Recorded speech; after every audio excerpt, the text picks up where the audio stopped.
Joey? Sir Armani, si Lady Edelweiss. Hello? Lady Edelweiss, si Sir Armani po, yung taong tumutulong po sa akin. Thank you for doing this for Joey. Sino ba naman ang magtutulungan kundi tayo-tayo lang, di ba?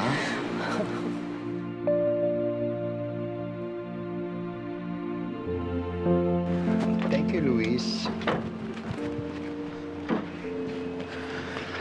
Joey, naibigay na ng doktor ang certificate mo. Oras na makahanap tayo ng magaling na doktor na mag-o-opera sa'yo sa Thailand, pwede na tayong lumipad doon. Now, you can start taking your pills already.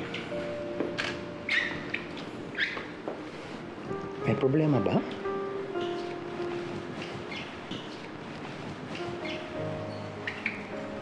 Sir Armani, kasi naisip ko lang na kung pwede,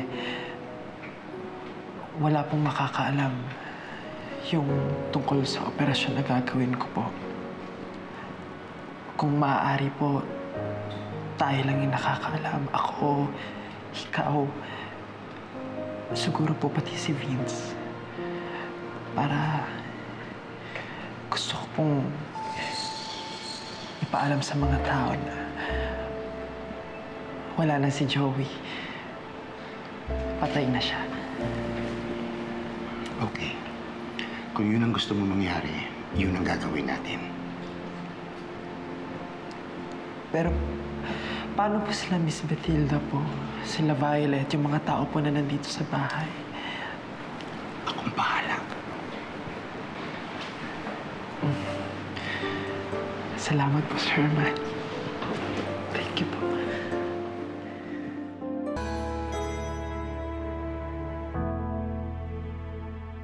Dati, naniwala akong makulimlim lang ang kalangitan. Maitim na ulap lang ang sasalubong sa madilim na umaga. At hindi matatapos ang pagluha gaya ng pag-ulan. Pero mali ako. Magkaroon man ng unos sa buhay ng tao, lilipas at lilipas din yun. At ang naghihintay ay isang pangako ng maaliwalas na panahon at bukas. Sisikat din ang araw at tutuyuin ang mga luha sa ating mga mata. Ang asul na kalangitan ay muling susulpot at magbibigay ng pag-asa. At higit sa lahat, sa bawat pagtatapos ng ulan, isang makulay na buhay ang hatid ng pangako ng baghari sa alapaap.